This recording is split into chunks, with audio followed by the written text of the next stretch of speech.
Good morning everyone. मैं ऋषभ श्रीवास्तव लक्ष्मी जी की तरफ से आप सभी का वेलकम करता हूं इस वेबिनार में। जैसा कि हम सभी जानते हैं कि कोरोना के बाद मार्केट में एक हैवी वॉलेटिलिटी देखने को अपने को मिली। उसके साथ साथ ही हमारे क्लाइंट की जो क्वेरी आती थी हम लोग के पास कि छोटे छोटे प्रॉफिट्स में जल्दी एग्जिट कर लेते थे और बड़े बड़े लॉसेस को लगातार होल्ड करते थे हम लोग। इसके पीछे का सबसे बड़ा जो कारण है वो है हमारा फेयर ग्रीड एंड इमोशंस। अपने इमोशंस पे कंट्रोल ना करना। इसको बोलते हैं ट्रेडिंग साइकोलॉजी। ट्रेडिंग साइकोलॉजी को समझने और जानने के लिए आज हमारे बीच जुड़े हुए हैं मिस्टर जनीश सर, जो कि ट्रेडिंग साइकोलॉजी में बहुत अच्छी उनकी पकड़ है। और साथ ही साथ सर हम लोगों को आज ये भी समझाएंगे कि कैसे हम लोग स्टॉक सेलेक्ट कर सकते हैं इंट्राडे के लिए, ट्रेडिंग के लिए। Welcome sir. Thank you so much. And तो अब अपन अपना जो आज का जो सेशन है उसको अपन स्टार्ट करते हैं।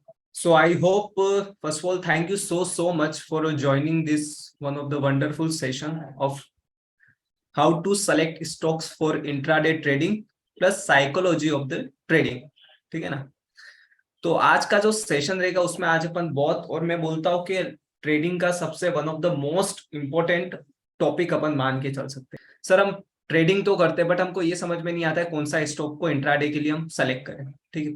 अच्छा, हम स्टॉक सिलेक्शन तो कर लेते हैं बट अब समझ में नहीं आता, जब बाय करते अपन उसके बाद वो रिवर्सल आ जाता है 10-15 मिनट के बाद, या फिर किसी के अंदर हम एंट्री कर लेते बट हमको माइंड के अंदर या फिर दिमाग में ये चलता है कि अब ये चलेगा कि नहीं चलेगा। अब इसके अंदर क्या होता है, तो उस सारे बेसिस को ध्यान में रख के आज का जो अपना सेशन है आज अपन उस पर स्टार्ट करते हैं। ठीक है। तो मैं आज आप सबको एक सबसे पहले एक व्यू दे देता हूं। वो व्यू ये है कि मैं आपको एक चीज बोलूं कि जब नेक्स्ट सेशन जो मंडे को होगा 30 को, उसमें मैं आपको बोलता हूं कि फाइनेंशियल स्टॉक में जो भी स्टॉक आता है आप उसके अंदर पुट बाय कर लीजिए या फ्यूचर को शॉर्ट कर लीजिए। ठीक है। ये मैं अगर आपको एक व्यू दे देता हूं 9 बजे या 9:10 पे, तो एज अ ट्रेडर आप अलर्ट हो जाओगे कि मुझे पता है कि आज के दिन फाइनेंशियल्स वीक रहने वाले और उसके अंदर मेरे को शॉर्ट पोजीशन बनानी है। ठीक है। अब आप क्या करोगे, जैसे ही मार्केट ओपन होता है 5-10 मिनट के अंदर ही आप उसके अंदर ट्रेड में एंटर हो जाओगे। ठीक है। जितने भी फाइनेंशियल स्टॉक है आप उसके अंदर शॉर्ट पोजीशन बना दोगे और उसके अंदर आप शॉर्ट पोजीशन बना दोगे और आपका पैसा बन जाएगा। करेक्ट। अब ये देखने को तो इजी लगता है बट वो किस बेसिस पे मैंने ट्रेड बोला, इसका सिंपल सा आंसर है, उसका बेसिस था सिलेक्शन ऑफ द सेक्टर। अगर मैं आपको ये बता देता हूं कि आपका जो आज का जो सेक्टर है वो आज वीक रहने वाला है, या यू कैन से दैट कि आज ये सेक्टर वीक रहने वाला है, तो आपको एक आइडिया मिल जाएगा आज सेक्टर के अंदर आज मुझे शॉर्ट पोजीशन बनानी है। Let's vice versa. अगर मैं आपको बोलता हूं कि मार्केट का सेंटीमेंट पॉजिटिव है, आज के दिन मुझे आईटी बहुत अच्छा लग रहा है, आप एक काम करिए आईटी के अंदर आज जो भी स्टॉक मिलता है टॉप या 2-3 के अंदर, जैसे इन्फी, टीसीएस या विप्रो, इसके अंदर किसी में भी बाय की पोजीशन बना सकते हैं। तो आप उसके अंदर बाय की पोजीशन बना लोगे और आपकी साइकोलॉजी क्या वर्क करेगी, ठीक है मुझे एक सेक्टर का आउटलुक मिल चुका है, अब मेरे को इसके अंदर बाय की पोजीशन बनानी। ओके। तो इन सारी चीजें अगर एक ट्रेडर को ओवरऑल जो मैंने मार्केट में अभी तक सीखा है, जो मेरे 8 साल के ट्रेडिंग करियर में, मैं भी इनिशियल स्टेज में ये नहीं सेलेक्ट कर पाता था कौन सा स्टॉक सेलेक्ट करूं या कौन सा सेक्टर को सेलेक्ट करूं। मेरे काफी सवालों के जवाब मुझे इससे मिल चुका है कि अगर मैं एक सेक्टर को पहले चूज कर लेता हूं कि ये सेक्टर आज मेरा बजिंग रहने वाला है, तो फिर मेरे लिए मैं समझता हूं कि 90% तो मैं गेम जीत ही चुका हूं और मेरे को अब स्टॉक सिलेक्शन पे ही फोकस रखना, और वो भी हमारे पास ये काफी ऑप्शन है, तो अपन उसको देख कर आज इसके अंदर कर सकते हैं। ठीक है। तो सबसे पहले अपन क्या करेंगे, थोड़ा एक डिस्कशन कर लेते हैं। तो सबसे पहले जो अपना जो सिलेक्शन रहेगा वो रहेगा सिलेक्शन ऑफ सेक्टर। एक ट्रेडर को 9:15 से लगाकर 9:20 या 9:25 तक एक सेक्टर का आउटलुक मिल जाता है कि आज के दिन में आईटी सेक्टर बुलिश रहने वाला है, तो वो सेक्टर, अब वो आईटी सेक्टर उसको पता पड़ गया करेक्ट क्या होने वाला है, ये बुलिश होने वाला है। ठीक है। और अब उसका एक सिलेक्शन ऑफ सेक्टर के बाद नेक्स्ट प्रोसेस आता है सिलेक्शन ऑफ स्टॉक। करेक्ट। अब आईटी सेक्टर सेलेक्ट कर लिया, उसके अंदर मेरे को अब सेलेक्ट करना है स्टॉक कौन सा करना है आईटी के अंदर। तो पहला हो गया सेक्टर, सेकंड हो गया स्टॉक। अब मैंने सेक्टर भी सेलेक्ट कर लिया, स्टॉक भी सेलेक्ट कर लिया, अब स्टॉक कौन सा सेलेक्ट करूंगा जो सबसे ज्यादा स्ट्रेंथ दिखा रहा होगा। फर्स्ट नंबर पे हो सकता है इन्फी हो, सेकंड नंबर पे हो सकता है टीसीएस हो, थर्ड नंबर पे हो सकता है विप्रो हो। तो एज अ ट्रेडर अपन क्या करेंगे, स्ट्रॉन्ग ट्रेंड के अंदर या स्ट्रॉन्ग सेक्टर के अंदर स्टॉक को चुनेंगे, उस स्टॉक में अपन देखेंगे स्ट्रेंथ किस में ज्यादा है। तो यहां पर मैं डबल या you can say triple confirmation लेके चल रहा हूं। ठीक है ना। तो इस चीज को अगर एक ट्रेडर अपने साथ में रखता है तो मैं आपको बेट करता हूं कि कोई भी मार्केट में आपको हरा नहीं सकता। ये मेरा पर्सनल एक्सपीरियंस है और इसी चीज को मैं कंटिन्यूसली लास्ट 5 ईयर से करता आ रहा हूँ। ठीक है, इतने सारे इंडिकेटर्स पे वर्क कर लिया, सब कुछ कर लिया, लेकिन मेरे को एक चीज समझ में आ गई, जब तक एक ट्रेडर को एक दिशा या फिर यू कैन से दे एक वे नहीं पता पड़ेगा कि मुझे इसके अंदर आज पोजीशन बनानी है। एक माना जाता है कि एक ट्रेडर को मार्केट खुलने से पहले ही पता पड़ जाना चाहिए कि आज वो क्या करने वाला है। ठीक है ना, आप खुद सरप्राइज मत हो कि मार्केट आपको सरप्राइज कर रहा है। आपको ये चीज क्लियर होनी चाहिए, मार्केट मेरे वे में चलेगा तो मैं उसके अंदर ट्रेड करूंगा, नहीं तो पोजीशन नहीं बनाऊंगा। ठीक है, अब अपन थोड़ा डिस्कशन कर लेते हैं। अब आपको मेरे कुछ ट्रेड्स के बारे में इंफॉर्मेशन दे देता हूं जनरली। अब क्या हुआ, लास्ट के दिन मैंने फाइनेंशियल्स को थोड़ा सा शॉर्ट किया था। अब उसके पीछे का रीजंस क्या था? उसके पीछे का रीजन सिंपल सा था, मुझे पता था कि फाइनेंशियल्स के अंदर ये थोड़ा सा वीक होने वाला है। करेक्ट, अब फाइनेंशियल्स के बारे में मेरे को ये आइडिया हो गया कि ये आज सेक्टर है थोड़ा वीक होने वाला है। करेक्ट, अब उसके बाद मैंने क्या किया कि जब मुझे पता पड़ गया फाइनेंशियल्स आज वीक में चल रहे, तो मैंने क्या किया, आज उसके सबसे शॉर्ट पोजीशन में जो चलने वाले स्टॉक्स है उनके अंदर आज पोजीशन का थोड़ा व्यू रखा। करेक्ट, अब उस व्यू रखने के साथ साथ क्या होगा, अपन को एक आइडिया लग जाएगा। तो अपन कुछ नहीं करेंगे, सबसे पहले तो अपन सॉफ्टवेयर के अंदर रिपोर्ट मेनू में जाएंगे। करेक्ट, रिपोर्ट मेनू में जाने के बाद अपन जाएंगे ग्रुप एनालिसिस। ये ग्रुप एनालिसिस क्या है? ये ग्रुप एनालिसिस आपको कंपेयर करेगा यस्टरडे से आज के बीच में। फिर से आप ध्यान रखिएगा, ग्रुप एनालिसिस आपको एक चीज बताएगा कि कल के कंपेयर में आज वो सेक्टर में क्या आउटलुक है। ठीक है ना, तो अब अपन इसमें क्लिक करेंगे रिपोर्ट में जाने के बाद ग्रुप एनालिसिस। तो अब इसके अंदर मेरे पास अपन को कैटेगरी में जाके एक्सचेंज डिफाइंड एनएससी पे क्लिक ऑन करना है। कंपेयर अपन किससे कर रहे हैं? यस्टरडे से। फिर अपन प्रोसेस में कर देंगे।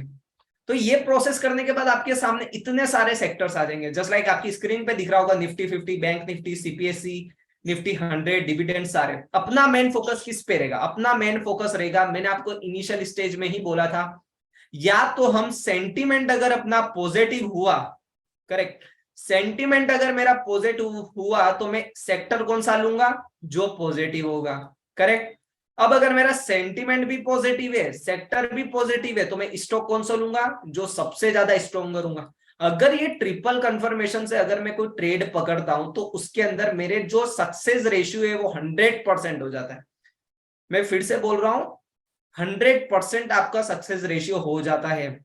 मैं जनरली अपना ट्रेड कभी शेयर नहीं करता हूं, बट लास्ट दिसंबर में मैंने ऑलमोस्ट, दिसंबर में मैंने वही महीना था जिसके अंदर बहुत कम ट्रेड्स लिए थे, जिसमें मैंने ऑलमोस्ट 20 to 21 ट्रेड ही लिए थे, लेकिन जिसका सक्सेस रेशियो था 100%। वो किस बेसिस पे था? Just because of the sector outlook, थोड़ा सा मेरे को सेंटिमेंटल आउटलुक, फिर मेरा स्टॉक सिलेक्शन, ये 3 क्राइटेरिया।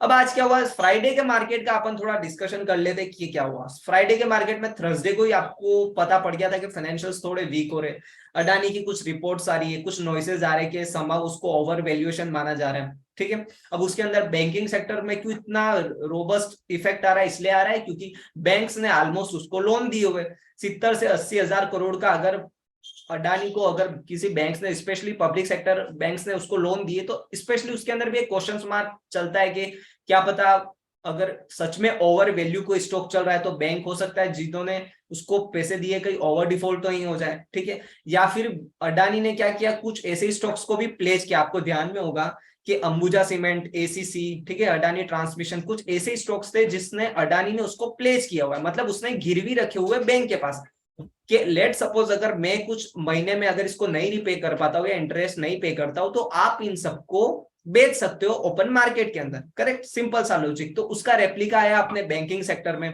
आपने सीमेंट को देखा होगा, एमएनसी, जितने भी इंफ्रा सेक्टर को देखा होगा, तो सब में रोबस्ट इफेक्ट है और सब में वीकनेस है। अब मैं क्या करता हूं, मेरा एक सिंपल सा रूल है, मार्केट 9:15 ओपन होने के बाद मैं क्या करता हूं, 9:15 से 9:30 के जो ये टेन्यूर है, 15 मिनट में मैं कुछ नहीं करता हूं। ग्रुप एनालिसिस का जो मेरा मेनू है, ये रिपोर्ट मेनू में ग्रुप एनालिसिस का मेरा मेनू है, इसको मैं ओपन कर लेता हूं। अब इससे क्या होगा, मेरे को एक एनालिसिस व्यू मिल जाएगा कल के कंपेयर में। अब यहाँ पर मैंने इसका एक्शन रिप्ले लगाया हुआ है, तो आपको एक आइडिया हो रहा होगा। अब मैं क्या करता हूँ, इसको लगाने के बाद देखो all indices, bank Nifty, private bank, PSU, IT सब आ रहे। मेरा फोकस उस पे रहता है, मैं सेक्टर पे फोकस करता हूँ। आईटी को ले लिया मैंने, बैंक निफ्टी को ले लिया, प्राइवेट पब्लिक सेक्टर बैंक, मैं बेटा डिजिटल इन पे फोकस नहीं करता। मेरा होता मेन जो अपने जिसको बोलते हैं जो मेन पार्टिसिपेंट्स है, just like auto, metal, FMCG, correct, इन सेक्टर पे अपना फोकस रहता है। अब क्या हुआ, कल के दिन जो था फ्राइडे में बैंक निफ्टी सबसे ज्यादा था, और आपकी स्क्रीन पे दिख रहा होगा कि बैंक निफ्टी में 12 स्टॉक से, आप सबको पता है, और उसके अंदर 100% क्लोजअप, मतलब जितने गिर रहे वो 100% सारे के सारे नेगेटिव में, ठीक है ना। तो ये चीज मुझे पता पड़ चुकी, ठीक है। अब मैं क्या करता हूँ, जब मुझे पता पड़ गया कि मेरा सेक्टर सबसे ज्यादा वीक है, तो मेरी जो कोशिश रहेगी वो ये रहेगी कि मैं अब बैंक निफ्टी के अंदर शॉर्ट की पोजीशन बनाऊं, ठीक है। कौन से बैंक को पकड़ूंगा, जो सबसे वीक है। तो इसके अंदर मैंने जो पोजीशन बनाई थी, ऑनेस्टली मैंने दो बैंक्स के अंदर स्पेशली पोजीशन बनाई थी, वो था आईसीआईसी बैंक और सेकंड था मेरा आरबीएल बैंक, क्योंकि चार्ट वाइज भी मुझे वीक लग रहा था। बाय द वे मैंने पहले ही शॉर्ट पोजीशन बना दी थी, जब ये मैसी फॉल आया था तब ये ब्रेकआउट दिया था प्रीवियस डे का, तब ही मैंने इसके अंदर पोजीशन इसके अंदर बना ली थी। उसके साथ साथ हम क्या करते हैं, आपको एक स्क्रीन भी प्रोवाइड करवा देते हैं यहाँ पर। तो उससे क्या होता है, एक ट्रेडर को ये भी आइडिया हो जाता है कि भाई अब मेरे को इस स्क्रीन के अंदर बाय का सिग्नल आएगा तो मैं इसके अंदर बाय का सिग्नल करूंगा, नहीं तो सेल का आएगा तो सेल करके जाऊंगा। तो आप देख सकते हो कि इस स्क्रीन के अंदर सेल का सिग्नल 925 को या 920 को ही आ चुका था, जब मेरे को आउटलुक पता पड़ चुका था कि आज ये बैंकिंग सेक्टर वीक रहने वाला है, ठीक है। तो इस बेसिस पे मैं इस ट्रेड को मैंने कंटिन्यू किया, और कंटिन्यूसली आज 880 से, अगर इसके अंदर मेरे पास देखिए आप यहाँ पर आपकी स्क्रीन पे सेल का सिग्नल आया हुआ है, और ऑलमोस्ट ये 815 तक, मतलब मैं ऑलमोस्ट एक स्टॉक के अंदर मोर देन 7-8% की रैली काउंट कर चुका हूं, ठीक है ना। और उसी के साथ साथ मैंने आरबीएल बैंक का भी आपको बात की थी कि आरबीएल बैंक को भी मैंने यहाँ पर शॉर्ट किया हुआ, क्योंकि वो भी मुझे चार्ट में वीक लग रहा था, और मेरी स्क्रीन के अंदर जो स्क्रीन हम प्रोवाइड करवाते हैं हमारे यूजर्स को, उसके अंदर इसके अंदर सेल का सिग्नल जनरेट हो चुका था, ठीक है ना। तो ओवरऑल व्यू क्या था अपना, डिस्कशन क्या था, ग्रुप एनालिसिस का, ठीक है ना। एक ट्रेडर को ग्रुप के बारे में पता पड़ जाना चाहिए कि ये सेक्टर आज वीक है, उस बेसिस पे मैं स्टॉक सिलेक्शन करता हूं। अगर मेरा जो सेक्टर है वो वीक रहेगा तो मैं स्टॉक, सेक्टर वीक रहेगा तो स्टॉक कौन सा सेलेक्ट करूंगा, जो सबसे ज्यादा वीक होगा। सिंपल सी बेसिस पे इस स्ट्रेटजी पे मैं वर्क करता हूं, ये मेरे को 100% रिवॉर्ड करती है, ठीक है। अब चलिए, आपने एक चीज देख ली कि लेट सपोज आप मंडे को आपको ये चीज पता पड़ गई कि आज भाई फाइनेंशियल सर्विस आज वीक होने वाला है, फाइनेंशियल सर्विस में कौन से स्टॉक्स आ गए। तो इसी ग्रुप एनालिसिस की इस मेनू के अंदर अगर अपन किसी, जैसे मेरे पास यहाँ पे आ गया कि बैंक निफ्टी और ये सब स्टॉक्स आ गए, मेरे को देखना है कि इसमें स्टॉक्स कौन सा वीक है, तो मैं ही निफ्टी रियलिटी पे डबल क्लिक करूंगा, तो उसमें मेरे पास आइडिया जाएगा कि लोधा सबसे वीक है, ओबरॉय रियलिटी। तो मैं असेंडिंग डिसेंडिंग करके उसमें सिलेक्शन कर लूंगा कि भाई ये आज सबसे ज्यादा वीक है, तो इसके अंदर आज मैं शॉर्ट की पोजीशन बनाऊंगा, करेक्ट। तो ये व्यू आपको आज ध्यान में रखना है। अब उसके साथ साथ अपने और थोड़ा डिस्कशन कर लेते हैं कि चलो एक सेक्टर का आउटलुक पता पड़ गया, अब इससे क्या होगा, अब आपको अब स्टॉक तो सेलेक्ट करना ही पड़ेगा। उस बेसिस पे क्या होता है, यहाँ पर कुछ और मेनू है जो मेरे को हेल्प करते हैं। मैं आपको एक सिंपल सा एक क्वेश्चन पूछता हूँ कि सर आप मुझे एक बात बताइए, आपके पास दो ऑप्शन हो आज एक सेक्टर को सेल करने के, ठीक है। अपन को पता पड़ गया कि लेट सपोज, एक एग्जांपल दे रहा हूं कि मंडे को अपन मान के चलते कि चलो फाइनेंशियल सर्विसेज या यू कैन से बैंकिंग ये और वीक रहने वाला है, ठीक है। अब मुझे पता पड़ गया कि मेरा सेक्टर वीक है, अब मेरे को स्टॉक सिलेक्शन करना है। अब देखो, स्टॉक सिलेक्शन में मैं आपको दो चीजें पूछता हूँ। मैं आपको एक सिंपल सा क्वेश्चन पूछता हूँ कि आपको एक स्टॉक शॉर्ट करना है जहां पर वो ओपन हुआ 9:15 पे, वहीं से कंटिन्यूसली वो गिरता जा रहा है, ठीक है। पहला स्टॉक ये हुआ। दूसरा स्टॉक ये हुआ कि 9:15 पे वो स्टॉक ओपन होता है, यहाँ पर ओपन होता है, और वो थोड़ा नीचे जाता है, लेकिन थोड़ा साइडवेज होकर ऊपर जाके फिर नीचे गिरता है, ठीक है ना। ये इसका स्ट्रक्चर है, दो स्ट्रक्चर मैंने आपके सामने यहाँ पर रख दी। तो आपको कौन सा स्टॉक शॉर्ट करने में ज्यादा बेनिफिट होगा, करेक्ट।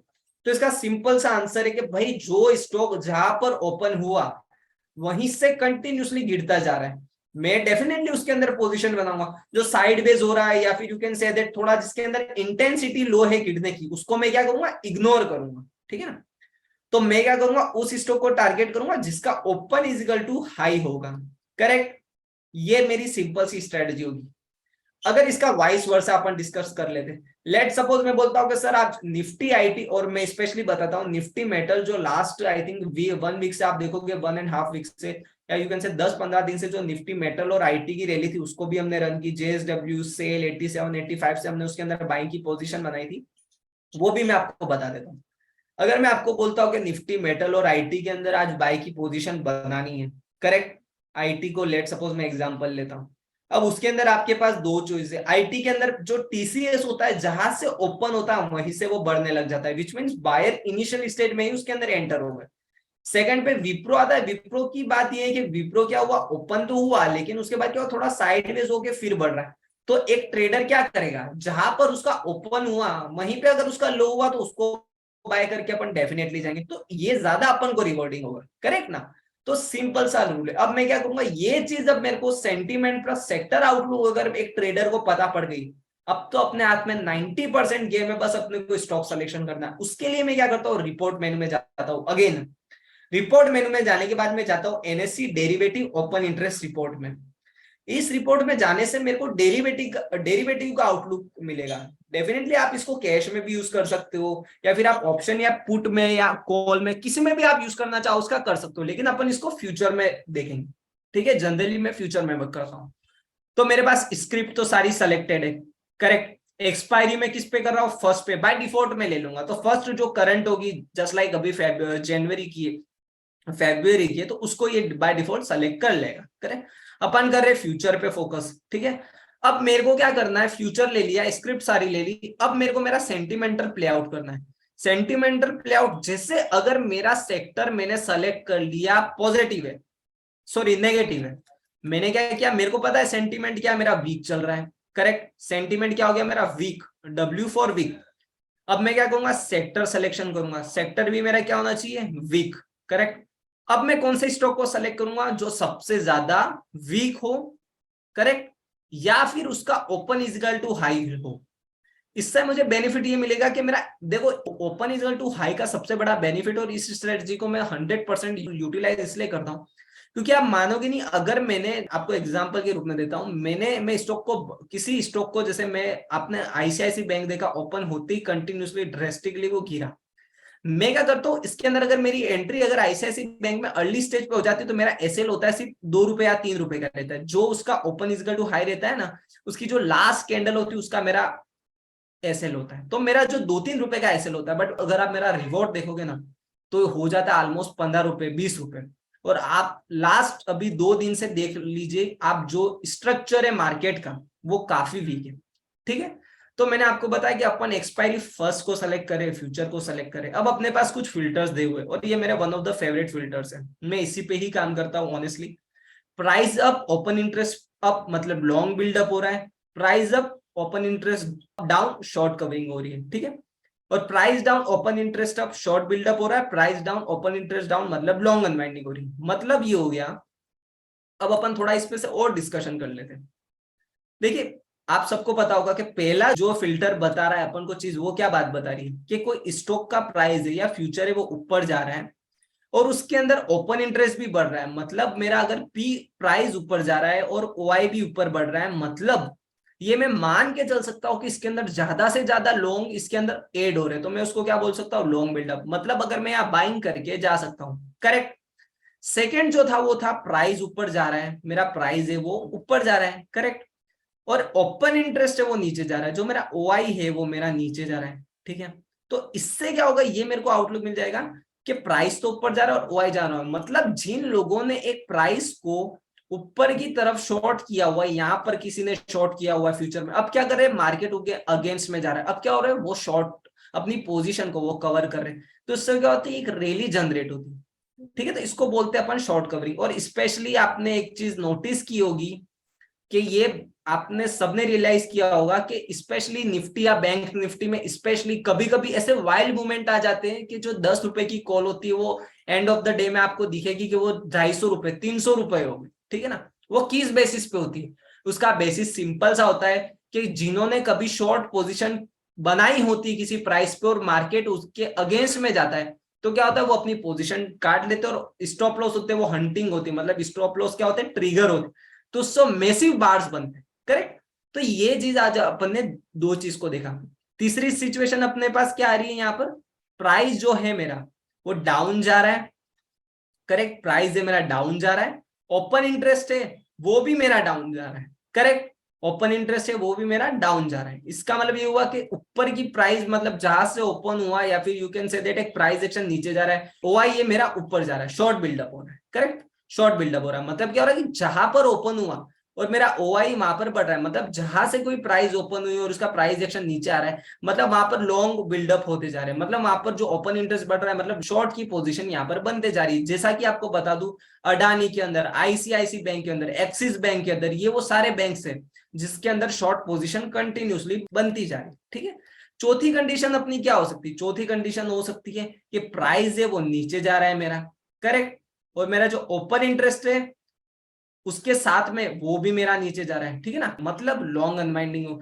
लॉन्ग अनवाइंडिंग को आप ये समझ सकते हो, प्रॉफिट बुकिंग भी कह सकते हो, या फिर यूं बोल सकते हो कि जिन्होंने यहाँ पर लॉन्ग किया था किसी प्राइस में कि मैं यहाँ पर बाय करके चलता और मुझे लगता है प्राइस ऊपर जाएगा, बट वो नहीं होता है और प्राइस उसके अगेंस्ट में वर्क करती है, तो वो क्या करता है, अपनी पोजीशन को काटता है, तो जिसको बोलते हैं लॉन्ग अनवाइंडिंग। ठीक है ना, अब देखो मैंने आपको ये 4 सिचुएशन तो बताई दी होगी और आप सब इसके बारे में अवेयर हो गए। ठीक है, लेकिन इसका सेक्टरल आउटलुक से क्या लेना है? देखिए मैं आपको बताता हूँ, मैंने इनिशियल स्टेज में आपको ये चीज बोली थी कि मैं सेंटीमेंट देखता हूं, उसके साथ में मैं सेक्टर पे फोकस करता हूं, फिर मेरा क्राइटेरिया रहता है स्टॉक सिलेक्शन का। ये 333 की जो मेरी स्ट्रेटजी है ये हमेशा वर्क करती है।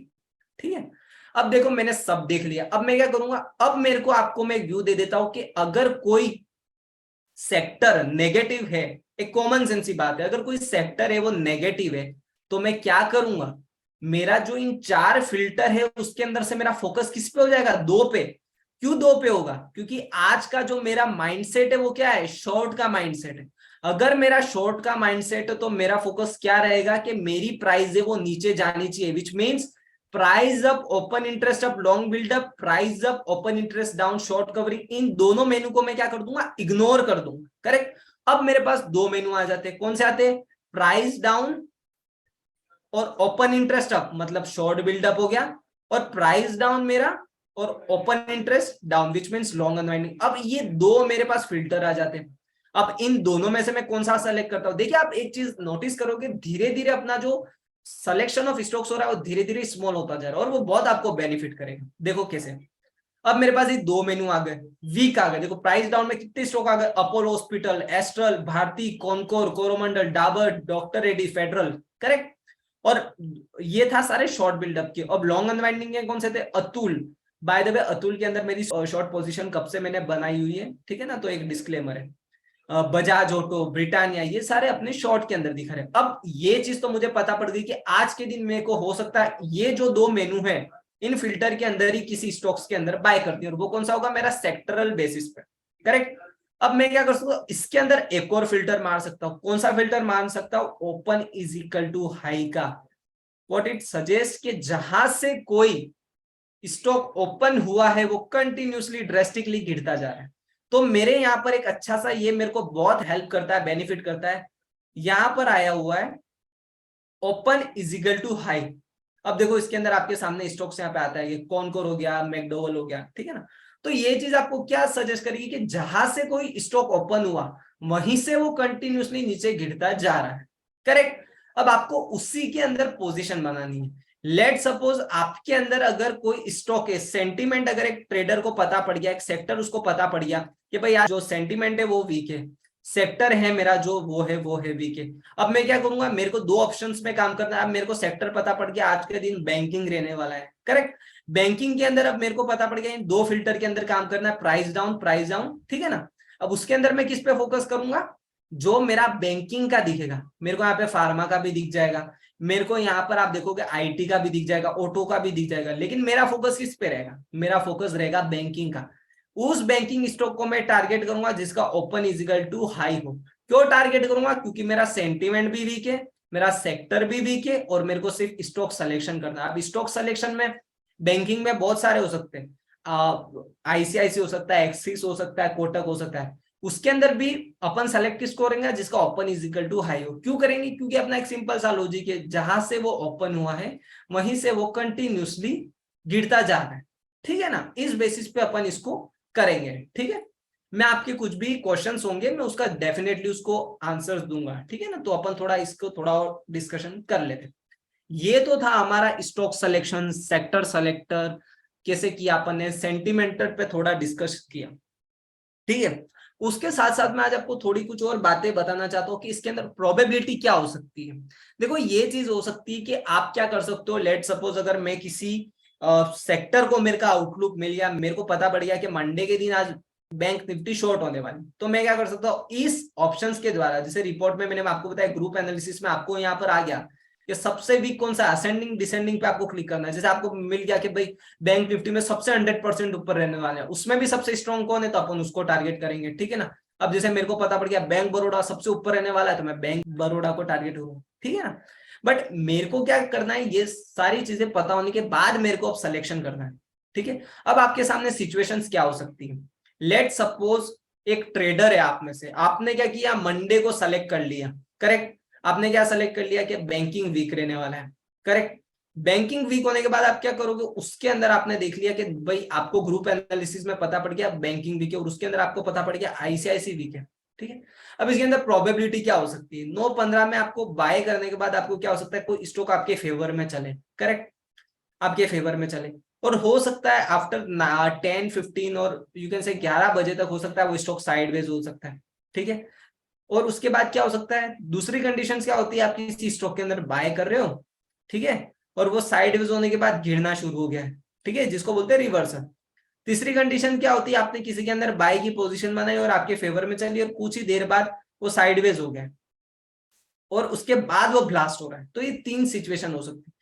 लेकिन आपको इसमें बेनिफिट क्या होगा, मैं आपको बताता हूँ। इंट्राडे ट्रेडिंग के अंदर मेरा मानना है कि इस स्ट्रेटजी को मैं यूज करता हूँ, और एटलीस्ट आपको अगर 9-15 से 11:15 या 10:15 तक अगर आपको एक अच्छा सा रिवॉर्ड मिल जाता है, यू कैन से दैट अगर 1:2 मिनिमम टू मिनिमम, मैं मानता हूँ इस स्ट्रेटजी के अंदर अपन को मिल जाता है 1:3 का मिनिमम, अगर अपन को मिल जाता है तो अपन इसको डेफिनेटली कैरी फॉरवर्ड कर सकते हैं। और अपन को ये काफी अच्छा रेशियो, अगर मैं किसी स्टॉक में 50 रुपए का रिस्क लेता और मुझे वहां पर 150 रुपए मिलते तो वो इनफ है मेरे लिए, ठीक है। बाकी अपन ट्रेलिंग ऐसे लगाकर इसको क्या कर सकते हैं, होल्ड ऑन कर सकते हैं, करेक्ट।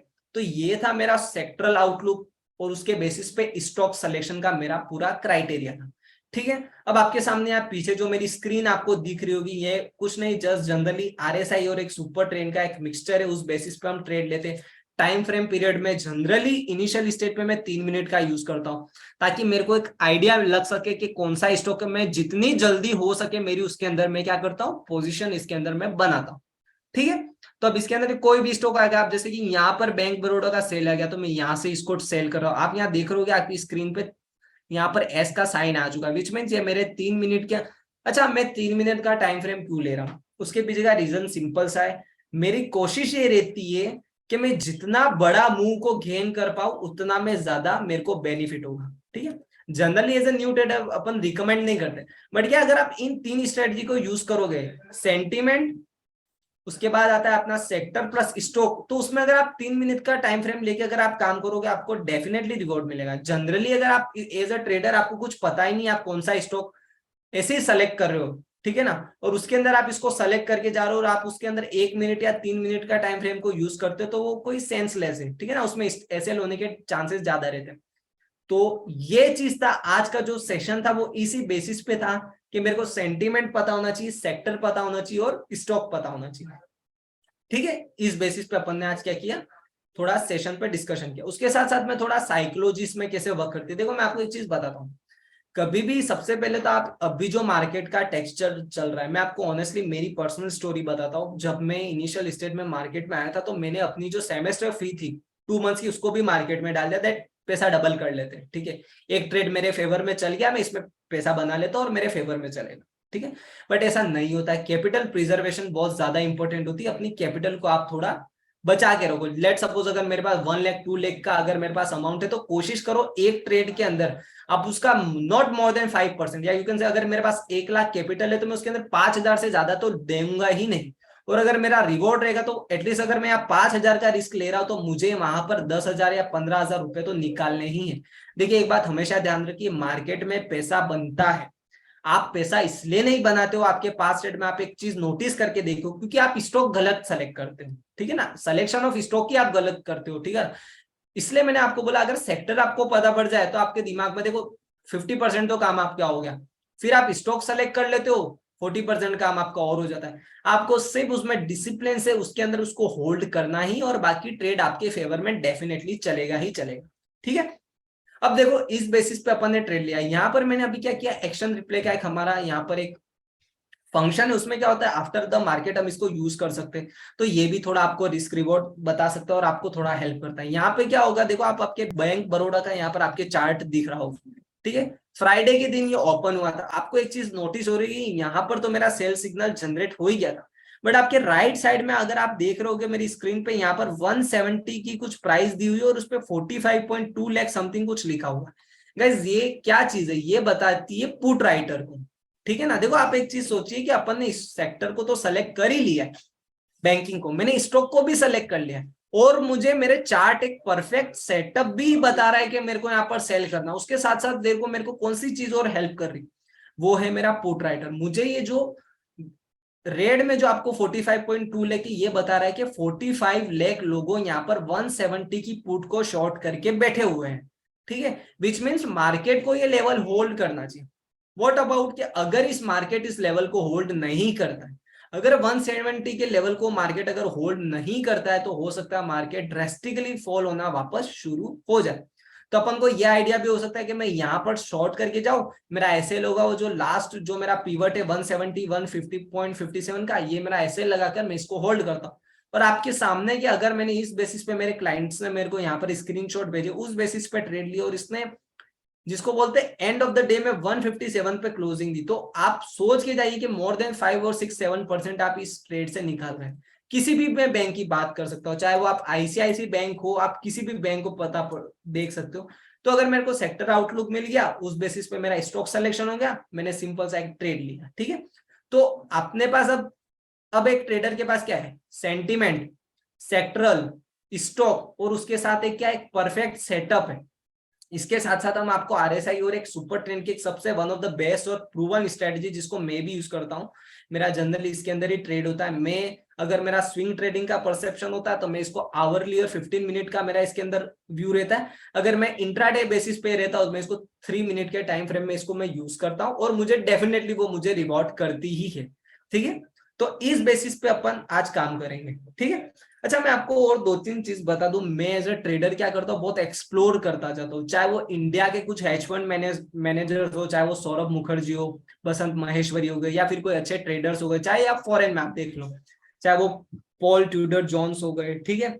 अपने ऐसे ट्रेडर्स को, मार्क डगलस, पैट्रिक विलेंट, इनका मैं एक हमेशा इंटरव्यूज और इन चीज की एक चीज नोटिस करता हूँ कि ये ऐसी क्या चीज करते हैं इनकी ट्रेडिंग, क्योंकि ऑब्वियसली वो इतने स्टेब्लिश ट्रेडर है जिन्होंने ऑलमोस्ट मार्केट में 25 से 30 साल मार्केट में मिनिमम दिया हो, और इवन मोर देन दैट, ठीक है। तो क्या चीज देखती, तो उन्होंने उनके माइंडसेट में जब मैं इंटरव्यूज देख रहा था, तो उन्होंने एक सबसे पहली जो सिचुएशन ये बोली कि हमेशा किसी भी ट्रेड के अंदर अगर हम कोई पोजीशन बनाते हैं, तो सबसे पहले उन्होंने अपने इंटरव्यू में यही बात बोली कि मुझे पता होना चाहिए कि आज बजिंग सेक्टर कौन सा है। ये मैं उनके इंटरव्यू के वर्ड को कोट कर रहा हूं कि मुझे पता होना चाहिए कि आज बज किसके अंदर रहने वाला है। आपको ध्यान होगा कि अगर वो सोचते कि आज आईटी के अंदर, तो वो नेस्डेक को फॉलो करते हैं जिसके अंदर फोकस रखता है माइक्रोसॉफ्ट में बजिंग होने वाला है, या फिर टेस्ला के अंदर होना है, किसी स्टॉक को वो उनका सबसे पहला फोकस होता है, वो सेक्टर आउटलुक पे रहता है, ठीक है। उसके बाद अगर वो स्टॉक सिलेक्शन करते हैं, और वो हमेशा एक चीज बात बोलते हैं कि मैं कभी भी ट्रेड लेता हूं, लेट सपोज मैं टेस्ला को शॉर्ट कर रहा हूं यहाँ पर, तो अगर मैं टेस्ला को शॉर्ट कर रहा हूं यहाँ पर, तो मैं क्या करता हूँ, मेरे दिमाग में माइंडसेट रहता है कि मैं उसमें क्वेश्चंस करता हूं अपने आप से कि यहाँ पर अगर मैं शॉर्ट करके जा रहा हूं तो क्या ये मेरे फेवर में जाएगा कि नहीं जाएगा। अब उसके फेवर में जाने के पीछे के वो रीजंस ढूंढते हैं, वो बोलेंगे कि नहीं मैंने टेस्ला शॉर्ट क्यों किया है, क्योंकि आज का आईटी पूरा वीक है, करेक्ट, मार्केट का जो सेंटीमेंट है वो भी वीक है, और जो टेस्ला है वो ऑलमोस्ट कॉल राइटर के लेवल पे क्या कर रहा है, ट्रेड कर रहा है, ठीक है। या फिर यू कैन से दैट कि वो अपने रेजिस्टेंस पे वो ट्रेड कर रहा है। तो जब वो ट्रेडर इस चीज से कंफर्म्ड हो जाता है, तो उसके दिमाग में जिसको बोलते हैं क्वेश्चन मार्क जैसा कुछ रहता ही नहीं, ठीक है ना। जब आपको इतनी सारी चीजें पता हो जाती है, तो इसी बेसिस पे अपन काम करते हैं। मैं आपको एक और एग्जांपल देता हूं। Virat Kohli was born in Delhi, वो दिल्ली में बोर्न क्रिकेटर है, ठीक है, और वो फिरोज शाह कोटला के अंदर इतना क्रिकेट खेला है विराट कोहली।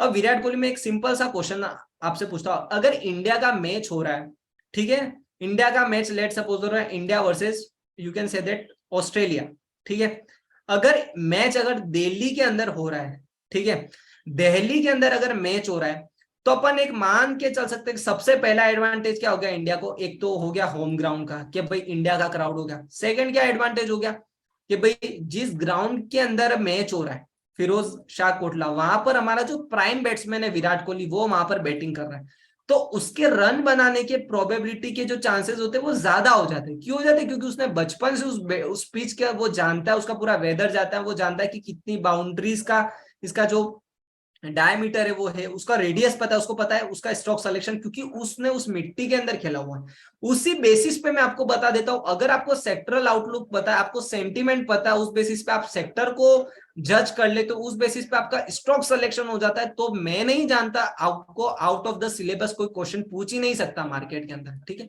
एक ट्रेडर को इतनी सारी चीजें पता होने के बाद अगर आपका पैसा बनने के मतलब जिसको बोलते हैं ना कायनात भी चाहे तो भी आपको पैसा बनाने से नहीं रोक सकते, ये मेरा पर्सनल एक्सपीरियंस है। और मैं जो एक्सपीरियंस है, मैं यहाँ पे कोई शुगर कोटेड बातें करने नहीं आया हूँ। जो मैं ट्रेड लेता हूँ एज ए ट्रेडर वही मैं आपको बता रहा हूँ कि इस बेसिस पे ही मेरा ट्रेड लेता है। आपको कंफ्यूजन ये हो सकता है कि हो सकता है सर हम स्टॉक, कभी कभी आपके सामने कुछ ऐसी सिचुएशन आती होगी कि आप आईटी को सेलेक्ट कर लेते हो, बट क्या होता है वो 9:15 पे आपके फेवर में चलता है, लेट सपोज चल रहा है 9:15 से चल रहा है, और हो सकता है 11 बजे उसमें रिवर्सल आ जाए। बट आप एक चीज देखो कि इंट्राडे बेसिस पे अगर मैं टीसीएस में इतना गेन कर लेता हूं, जो मेरे 1:2 या मोर देन 1:3 का रेशियो है, तो ये मेरे लिए इंट्राडे बेसिस पे इनफ है, ठीक है ना। अपन स्विंग ट्रेडिंग की बात है कि मैंने आपको बोला एक ट्रेडर के पास सब कुछ होने के साथ साथ में एक परफेक्ट स्क्रीन होना बहुत जरूरी है। मैं आपको ये बिल्कुल सजेस्ट नहीं करता हूं कि आप पीवट को यूज कीजिए एवरेज, अगर आप कंफर्टेबल है किसी पीवट को आप यूज करते हो उस पर काम कीजिए, आप एमएसीडी में कंफर्टेबल है उस पर कीजिए, आरएसआई में उस पर कीजिए, बॉलिंजर बैंड पे उस पर कीजिए, लेकिन इन सारी इंडिकेटर आपको पैसा बना के नहीं देगा, ये मैं आपको प्रॉमिस करता हूं। आपको ये चीज पता हो गई ना तो आपके लिए इजी है। आप खुद एक बार इसको मंडे को ट्राई करो, पेपर ट्रेड करो कि ये किस बेसिस पे होता है। और अपने यहाँ पर एक इजी सा फंक्शन है, रिपोर्ट मेनू में अपन जाते हैं, ग्रुप एनालिसिस पे क्लिक करते हैं, मेरे सामने एक बॉक्स ओपन हो जाता है और सब चीज बता देता है कि इस स्क्रिप्ट के अंदर कितनी स्क्रिप्ट है और उसमें से ऊपर कितनी है, तो मुझे पता पड़ता है। अब मैं इसके अंदर टारगेट कैसे करूंगा, मैं देखूंगा कि सबसे स्ट्रॉन्ग कौन सा आ रहा है, तो लेट्स सपोज इसके अंदर बैंक निफ्टी दिखा रहा है, सबसे वीक कौन सा दिखा रहा था, रियलिटी। अब मैं क्या करूंगा, मेरे को पता है सेक्टर वीक हो गया, सेंटीमेंट वीक है, तो मैं टारगेट करूंगा जो सबसे वीक हो, करेक्ट। जैसे कि फ्राइडे को मुझे पता था कि बैंकिंग वीक है, 9:15 से 9:20 तक या 9:25 तक मैं इसको कंटिन्यूसली प्रोसेस करता ही रहता हूँ, ताकि मुझे कंफर्म मिलता रहे कि कौन सा वीक है। मुझे पता पड़ गया बैंकिंग का, फिर मैं क्या करूंगा, बैंकिंग के सेक्टर यहाँ से निकालना शुरू करूंगा। उसके अंदर मेरा जो सेटअप है उसके अंदर मैं देखूंगा कि अब इसके अंदर ये फिट हो रहा है कि नहीं हो रहा है। एक्सिस बैंक पे मैंने क्लिक कर दिया, मैंने आईसीआईसी पे बैंक पे क्लिक कर दिया, बंधन जो सबसे वीक होगा, या फिर मैं मेरे रिपोर्ट में जाने के बाद चेकआउट करूंगा कि जिसका open is equal to high होगा उसको मैं यहाँ पर शॉर्ट करूंगा। इसके अंदर आपको मेटल के स्टॉक्स भी आ जाएंगे। आप देखो प्राइस डाउन के अंदर इन दो मेनू के अंदर हर एक स्टॉक आ जाएगा, चाहे वो ऑटो का होगा, फार्मा का होगा, मेटल का होगा, लेकिन आपकी नजर किस पे जाएगी, आपकी नजर जाएगी बैंकिंग पे। क्यों? क्योंकि एक ट्रेडर को पता पड़ गया 9:20 तक के आज बैंकिंग क्या होने वाला है, वीक होने वाला है, तो आप किस पे टारगेट करोगे, बैंकिंग पे। आपको मेटल का अगर यहाँ पर वीक दिख रहा है, लेट सपोज मेटल का आपको कोई स्टॉक वीक दिख रहा है, आईटी का स्टॉक आपको यहाँ पे वीक कर रहा है, लेकिन आप टारगेट किसको करोगे, बैंक निफ्टी को। क्यों करोगे? क्योंकि as compare to metal and IT bank Nifty उससे ज्यादा वीकर है, करेक्ट। और उसके अंदर भी आप किसको टारगेट करोगे, जिसका ओपन इजिकल टू हाई होगा, ठीक है ना। अब आप सोच लीजिए, अगर एक ट्रेडर को इतनी सारी चीजें पता पड़ जाती है कि उसका सेंटीमेंट उसको पता है, उसका सेक्टर आउटलुक उसको पता है, उसका स्टॉक पता पड़ गया, उसके साथ साथ में उसको ओपन इजिकल टू हाई का भी फंक्शन है उसके पास, मतलब उसको ये भी पता है कि जहां से ओपन हुआ वहीं से गिरने वाला है, तो और उसके साथ साथ एडिशनल में आपके पास एक परफेक्ट स्क्रीन भी आपको प्रोवाइड करवा दी जा रही है कि यहाँ पर बाय का सिग्नल आ रहा है, सेल का सिग्नल आ रहा है। तो मैं नहीं मानता कि आपको कोई पैसा बनाने में इंट्राडे बेसिस पे कोई भी प्रॉब्लम आ सकती है, ठीक है ना। अब जैसे मैं इसी सिचुएशन को कभी कभी मैं अब आपको ऑनेस्टली बताता हूँ कि निफ्टी आईटी और मेटल का अपन यहाँ पर कुछ चार्ट देख लेते हैं। निफ्टी आईटी के अंदर हमने बाइंग पोजीशन बनाई थी, वो भी टीसीएस के अंदर बनाई थी। टू बी ऑनेस्ट, अगर मैं यहाँ पर आपके 16 मिनट का चार्ट फ्रेम कर देता हूँ, वो मैंने यहाँ पर साइड में पोजीशन बनाई थी, बाय की सिग्नल इसलिए बनाई थी क्योंकि मेरे को पता पड़ गया था आवरली के अंदर इसके अंदर ब्रेकआउट है, मेरे सुपर ट्रेंड के ऊपर आ रहा है, तो मेरे एक सेक्टरल आउटलुक में था कि भाई अभी बैंकिंग और थोड़े वो साइडवेज हो चुके, तो मैं क्या कर सकता हूँ, आईटी के अंदर पोजीशन बना सकता हूँ। तो आप देखोगे कि मैंने उसी दिन ऑलमोस्ट के मैंने टीसीएस और इन सारे स्टॉक्स के अंदर, इनफैक्ट एचसीएल टेक को भी हमने इंट्राडे बेसिस पे बहुत टारगेट किए थे यहाँ पे।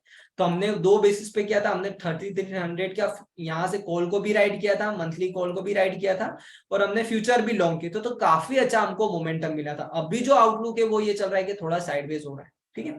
तो ओवरऑल जो आज का जो अपना सेशन था वो इसी बेसिस पे था कि सेंटीमेंट सिलेक्शन, उसके बेसिस पे अपन क्या करते हैं, इस सेक्टर का जो सिलेक्शन होता है, फिर अपना होता है स्टॉक सिलेक्शन। आई होप आज का सेशन आपको थोड़ा बहुत ही आपको हेल्प हुई होगी ट्रेडिंग में, और मैं आपको चाहता हूं कि आप प्लीज इसको एक बार ट्राई कीजिए। मैं ज्यादा नहीं, मैं आपसे इतना बोलता हूं कि 3 से 4 दिन आप इसको देख के चलिए। आपको कुछ नहीं करना है, रिपोर्ट मेनू में जाके ग्रुप एनालिसिस में जाके इस चीज को बस चेकआउट करना है कि आज कौन सा वीक है। मैं नहीं जानता उसके बाद आपको कुछ भी प्रॉब्लम आ सकती है ट्रेडिंग के अंदर, आपकी 100% जो प्रॉब्लम है वो सॉल्व हो सकती है। इसके साथ साथ मैं क्या करता हूँ, कुछ स्कैनर्स पे भी वर्क करता हूँ। स्कैनर्स क्या हेल्प करते हैं मुझे, स्कैनर्स ये होते हैं कि लेट सपोज मैं देखता हूँ कि हाँ, अगर वो मेरे आवरली टाइम फ्रेम के अंदर 20 डे या 50 डे मूविंग एवरेज के नीचे अगर कोई स्टॉक ट्रेड कर रहा है, तो वो मेरे यहाँ होगा, मेरे कुछ स्कैनर्स बने हुए होते हैं। मैं आपको यहाँ पे कुछ दिखा देता हूँ। यहाँ पर मेरे कुछ स्कैनर्स बने हुए होते हैं, मैंने इतने सारे बनाए हुए, चाहे वो सुपर ट्रेंड बेसिस पे हो गए, एमएससीडी बेसिस पे हो गए, या आरएसआई बेसिस पे। मैं क्या करता हूँ, इन सबको रन करवा देता हूँ। अब मैं क्या करता हूँ, रन करवाने के बाद मुझे एक आइडिया लग जाता है कि भाई मेरे पास ये स्टॉक है, तो मैं इसको देख लेता हूँ कि भाई ये स्टॉक अब मेरे आने वाले, बाय के अंदर आने वाला, सेल के अंदर आने वाला है। तो वो भी मुझे हेल्प हो जाता है। ये सारे हमारे, हमने खुद ने ही इनको बनाया, और ये हमको काफी हेल्प करता है पोजिशनल में। जेएसडब्ल्यू स्टील, उसका एक सिंपल सा उदाहरण मैं आपको बता देता हूँ। जेएसडब्ल्यू स्टील का चार्ट मेरे दिमाग में इसलिए आया क्योंकि इसके अंदर हमने बाय की पोजीशन बनाई थी, और वो किस बेसिस पे बनाई थी, क्योंकि ये हमको, जब आपने देखा होगा जो जेएसडब्ल्यू स्टील है वो हमारी ट्रेंड लाइन पे आया था, जेएसडब्ल्यू स्टील, तभी हमने इसके अंदर बाय की पोजीशन बनाई थी, अच्छा खासा हमने रिवॉर्ड यहाँ से लिया था। अब देखो ओवरऑल अभी का जो सेंटीमेंट अपन थोड़ा मार्केट का देख रहा था, ऐसी सिचुएशन में अभी अपन थोड़ा डिस्कशन करें मार्केट में क्या चल रहा है, तो उसमें आपको पता पड़ गया बैंकिंग का। तो मैं आपको थोड़ा कोशियस वे में ये बोल रहा हूँ कि जो रिपोर्ट्स आई है किसी की स्टॉक प्राइस को लेकर के वो ओवर वैल्यूड चल रहा है, उस बेसिस पे तो मैं कोई कमेंट नहीं करूंगा। लेट द जो अपोजिशन की जो अडानी है वो ही आई थिंक कुछ प्रेस रिलीज करेगी, उसी पे उस पे होगा, तो अपन इसको अभी थोड़ा इग्नोर करेंगे। लेकिन आप देखोगे कि 1 तारीख को अभी बजट है, उसके साथ साथ फेड का भी आउटकम रहने वाला है, तो जो आपकी आईवीज होगी, स्पेशली इम्प्लाइड वॉलेटिलिटी, वो इतनी हाई होगी, तो आपको उसमें काफी कोशिश वे में काम करना है। लास्ट फ्राइडे को दिन मैंने बैंक निफ्टी को स्पेशली टारगेट करने की कोशिश की थी, और ये बैंक निफ्टी का आपके सामने चार्ट है। 41,300 की कॉल को मैंने 350 पे बाय का ऑर्डर रखा था, बट वो प्लेस ही नहीं हुआ, जस्ट बिकॉज ऑफ वॉलेटिलिटी, वो मेरा ऑर्डर ही प्लेस नहीं हुआ, ठीक है ना। तो इस वजह से अभी क्या हो रहा है कि मार्केट के अंदर जो वॉलेटिलिटी वो अपने पीक पे है, तो आप क्या करो, थोड़ा कैपिटल प्रिजर्वेशन को ज्यादा फोकस रखो, अपनी कैपिटल को बचाओ। अगर आप लेट सपोज, मैं ऑनेस्टली बता रहा हूँ, मैं फ्यूचर में एटलीस्ट 4 से 5 अगर कोई लॉट लेता हूँ, तो अब मैं क्या करता हूँ, 1 लॉट में या 2 लॉट में ही काम कर रहा हूँ, ठीक है। या मैं किसी ऑप्शंस में काम करता हूँ, मैं 500 क्वांटिटी बाय करता था बैंक निफ्टी, अब मैं क्या करता हूँ, 100 क्वांटिटी पे ही काम कर रहा हूँ, जस्ट बिकॉज मेरे को अपनी कैपिटल को प्रिजर्व करने। देखिए एक बात हमेशा ध्यान रखनी है, वॉलेटिलिटी वो टाइम होता है, मैंने पूरे महीने के दिन, हर दिन में अगर मैंने लास्ट 20 ट्रेडिंग सेशन में मैंने सारा पैसा बनाया हो, पूरा प्लस में हो, लेकिन एक बार वॉलेटिलिटी के कारण मैंने अगर कैपिटल को, या जिसको बोलते हैं रिस्क मैनेजमेंट से काम नहीं किया ना, तो मेरे जो 20 दिन का प्रॉफिट है वो सारा कैपिटल वाइप आउट हो जाएगा, ठीक है। और मैं ऐसा माना जाता है, और जिसको बोलते हैं ना, दूध का जला छाछ भी फूक फूक के पीता, उसमें मैं उसको अपने पर भी अप्लाई करता हूँ। मेरे साथ ऐसा काफी हुआ है। इसलिए मैं क्या करता हूँ, जब भी मेरे को इंडिया विक्स या ऐसा लगता है कि मार्केट में वॉलेटिलिटी ज्यादा होती है, आईवी ज्यादा होती है, आप देखोगे इतना ड्रेस्टिकली मूव हो जाता है स्टॉक का प्राइस। जैसे बैंक निफ्टी के यहाँ पे अगर मैं आपके सामने पुट रखता हूँ, बैंक निफ्टी की यहाँ पे मैं 41,400 की अगर आपके सामने पुट रखता हूँ, तो आपको समझ में आ जाएगा कि ये पुट है कितनी, ओपन कितने पे हो रही है, और ऑलमोस्ट 400 पे है, यहाँ से इसकी वीक नीचे जाती है और कंटिन्यूसली 1200-1300 का हाई मार लेती। तो ऐसी सिचुएशन में क्या करो, आपके एसएल होने के ज्यादा चांसेस रहते हो, तो आप क्या करो, सिंगल क्वांटिटी से काम करो, लेकिन एक व्यू रखो कि यस मेरा स्टॉक सिलेक्शन क्लियर है, मेरा सेक्टर, मेरे को आउटलुक पूरा क्लियर है, अब मेरे को कुछ नहीं करना, स्टॉक सिलेक्शन मेरा क्लियर है, मेरे को एक सिंपल सा डिसिप्लिन के साथ थोड़ा इसमें काम करना है। इस बेसिस पे काम करोगे, आपको मार्केट में कोई बीट नहीं कर सकता। ये मेरा आपको मैं ऑन पेपर लिख के दे सकता, ठीक है। तो आई होप आज का सेशन आपको बहुत ही अच्छा लगा होगा, और आप पे अगर आज कुछ भी डाउट्स है तो आप मुझे डेफिनेटली पूछ सकते हो। यहाँ पर एक क्वेश्चन आया हुआ है, how can we identify bank Nifty support and resistance on basis of current market price of the bank Nifty. तो देखिए एक सिंपल सा लॉजिक है, ये बहुत ही अच्छा आपने क्वेश्चन पूछा कि मैं कैसे पता कर सकता हूँ ये सपोर्ट है या रेजिस्टेंस। देखो मेरा 2 सिंपल लॉजिक होता है। सबसे पहला तो मेरा सेंटीमेंट में मेरे ये जो सेटअप है आपका, ये आपके सामने आज ओपन हुआ है, ये बैंक निफ्टी का मैं चार्ट आपके सामने ओपन कर देता हूँ, किस बेसिस पे मेरे को पता पड़े। तो देखो मैं दो बेसिस रहता है, एक तो मेरा इस सेक्टर मैं 60 मिनट के टाइम फ्रेम को फोकस करता हूँ मेरी सुपर ट्रेंड के इंडिकेटर में। उसके अंदर आप एक चीज देख रहे होगे कि ये इस डेट पे मैं क्लिक करता हूँ, ये 24 तारीख को यहाँ पर सेल का सिग्नल जनरेट हुआ था। और आपने एक और चीज नोटिस की होगी, 24 तारीख को यहाँ पर एस लिखा हुआ आ गया, विच मीन्स मेरे को तभी पता पड़ गया था कि यहाँ पर वीक होने वाला है। मैं उस टाइम मार्केट में था, क्लाइंट के साथ मेरी बात चल रही थी और उस टाइम हमने पोजीशन बनाई थी। और मैं ऑनेस्टली बोलता हूँ मुझे भी नहीं पता था कि आज बैंक निफ्टी इतना टूटेगा।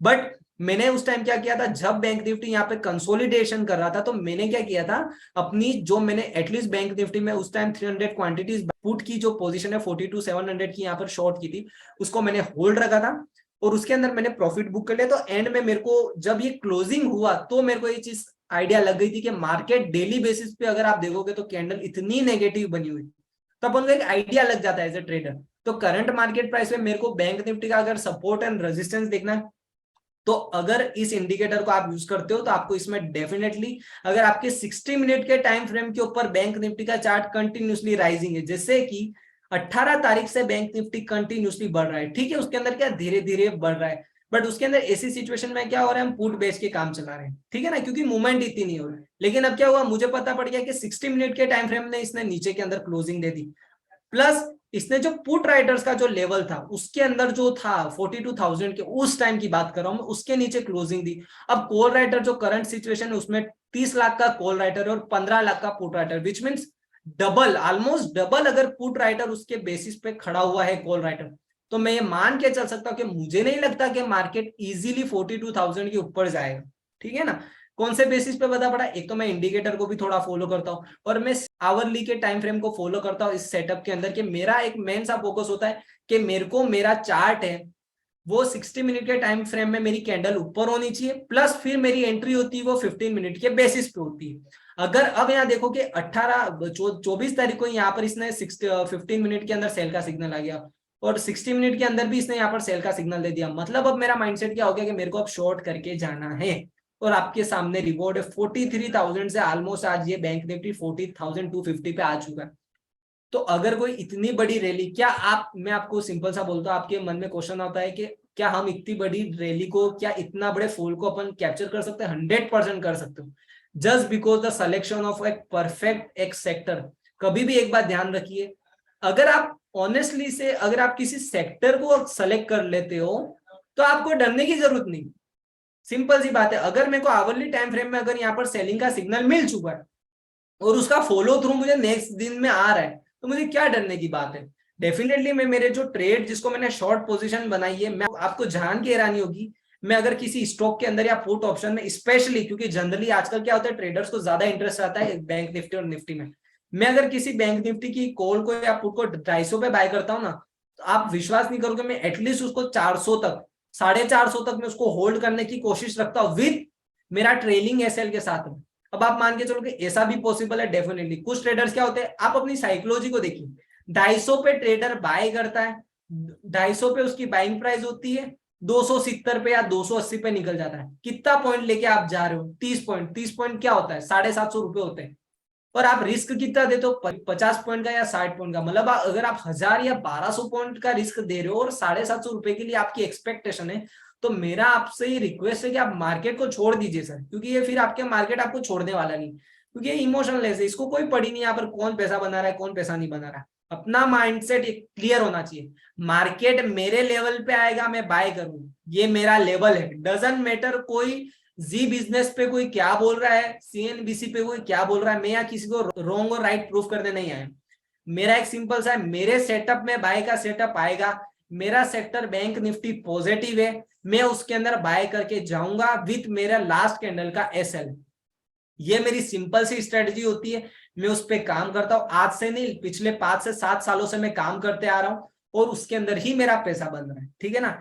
इस स्ट्रेटजी को बस अपने दिमाग में बैठा लो, मतलब आप किसी को भी सुनो, बस ये दिमाग में एक बात आ जानी चाहिए कि मेरे सेटअप पे आएगा ना तो मैं बाय करूंगा। मेरा आज बैंकिंग वीक है, लेट सपोज मेरा आज बैंकिंग वीक है, एचडीएफसी नीचे गिर रहा है, आईसीआईसी नीचे गिर रहा है, एक्सिस नीचे गिर रहा है, तो भाई साहब आपको बैंक निफ्टी की कॉल नहीं बाय करनी है, या आप ब्लंडर कर रहे हो, आप सुसाइड कर रहे हो।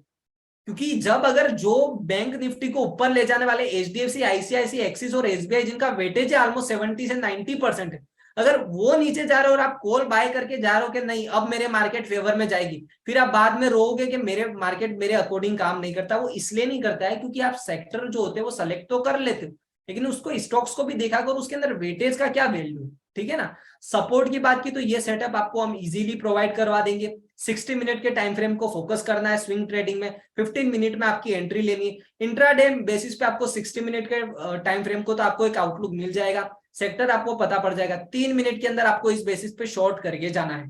यहाँ पर भी शॉर्ट की पोजीशन आई थी, यहाँ पर भी शॉर्ट की पोजीशन आई थी और पिछले दिन भी शॉर्ट की पोजीशन आई थी कंटिन्यूसली। हमारे काफी क्लाइंट है, मैं तो क्या है कुछ सेमिनार्स के अकॉर्डिंग कुछ लास्ट सेशन का फ्राइडे का सेशन को मैं अटेंड नहीं कर पाया था क्योंकि मैं मेरे किसी पर्सनल वर्क से बिजी था, बट मैंने ये जो थर्सडे का फॉल था ड्रेस्टिक उसको फॉलो किया था और उसके अंदर मैंने मंथली कॉल अपने क्लाइंट को सजेस्ट भी की थी।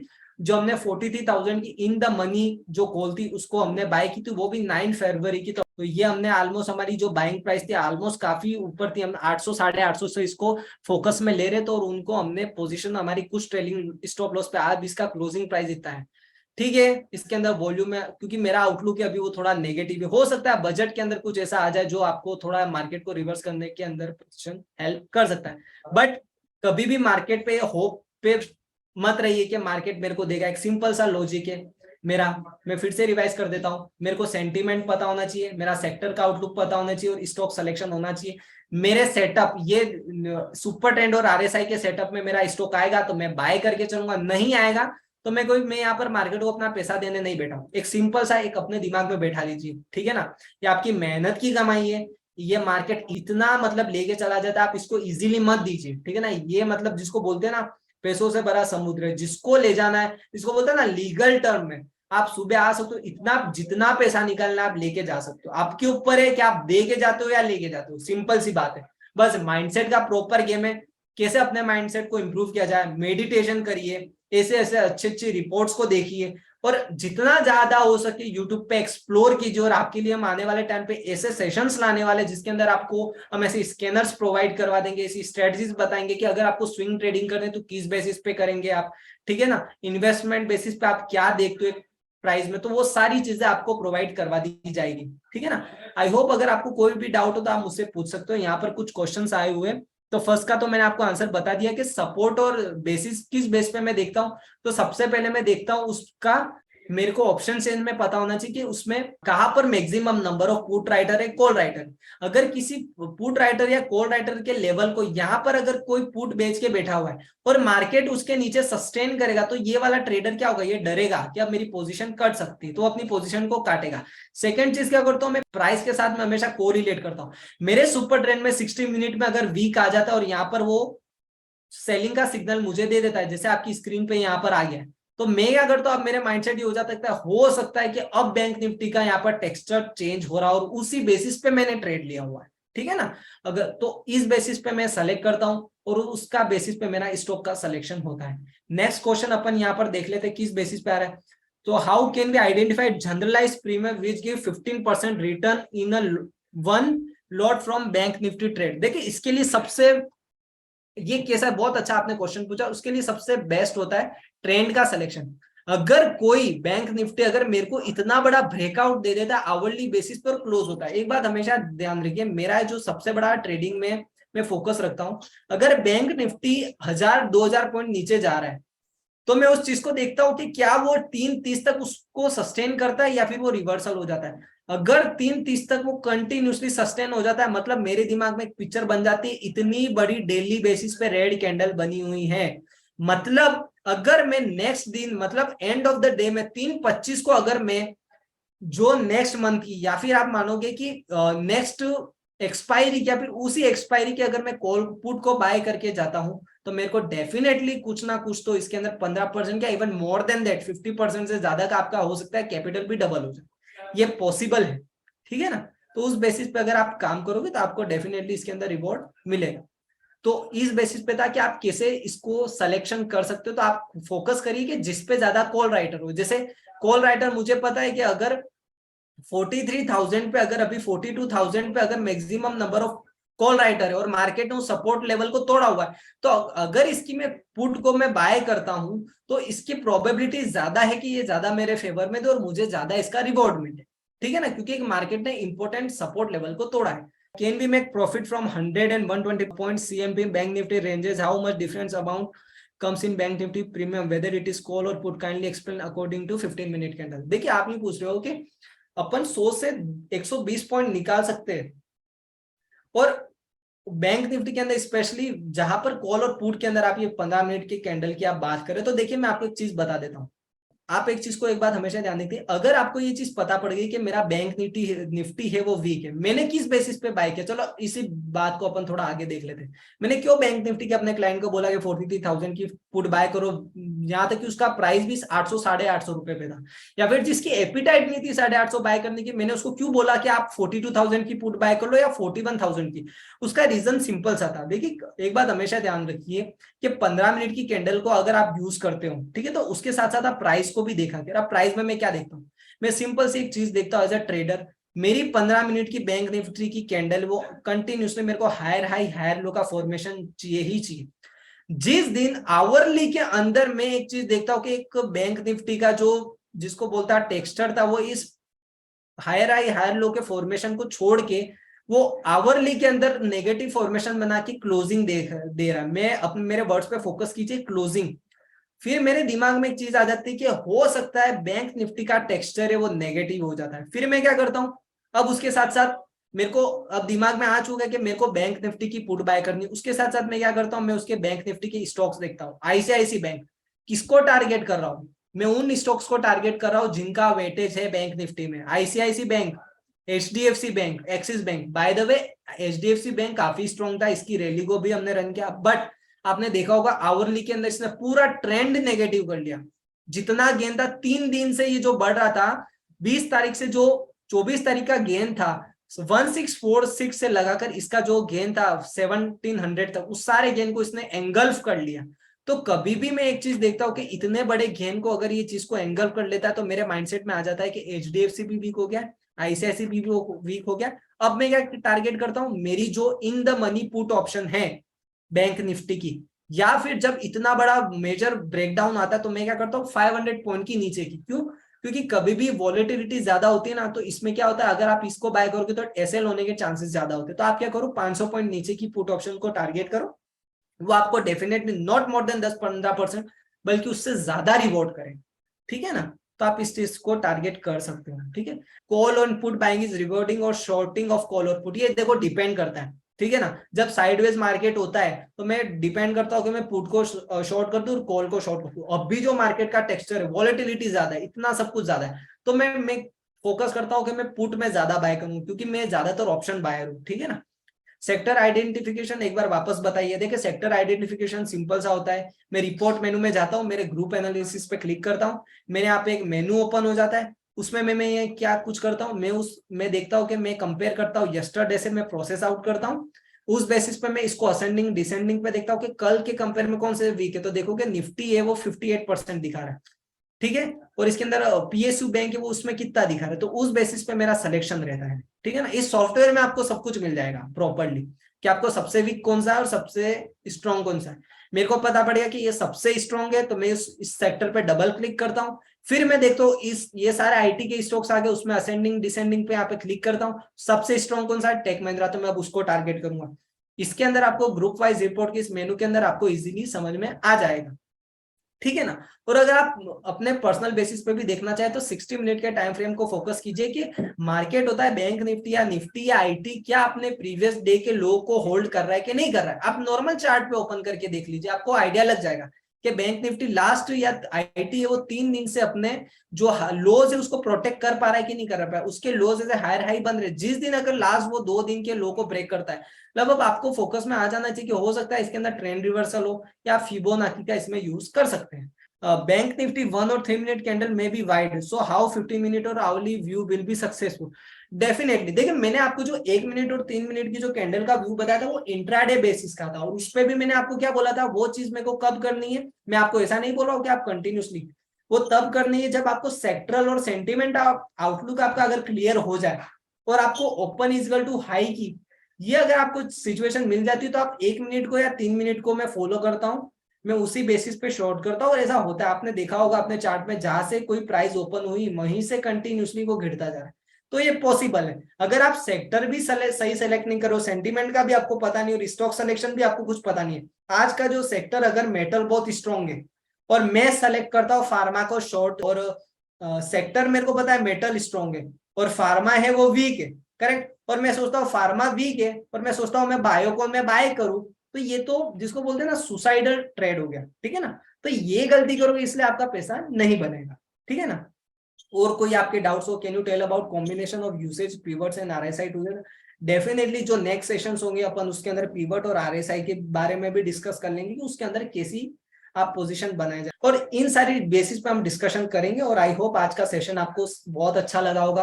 और सर बस बहुत ही अच्छा सेशन था आज का आपका, और आपने बहुत कुछ हम लोग व्यूअर्स को बताया, और आपने एग्जांपल भी बहुत अच्छे अच्छे लिए कि ओपन वर्सेस हाई पे कैसे हम लोग ट्रेड ले सकते हैं। इसी प्रकार से हम लोग चाहेंगे कि नेक्स्ट टाइम भी आपसे सर हम लोग कोऑर्डिनेट करें और एक वेबिनार करें स्विंग ट्रेड पे, जिसपे भी हमारे व्यूअर्स को बहुत सारी चीज समझ में भी आए और जानने को मिले। आज के सेशन से बहुत सारी चीज हम लोग को सीखने को मिली। Thank you so much sir. Thank you next time जरूर सर आपके साथ एक बार ज्वाइन करना चाहेंगे फिर से हमारे viewers. Thank you sir. Thank you so much sir, thank you thank you for joining our viewers. Thank you.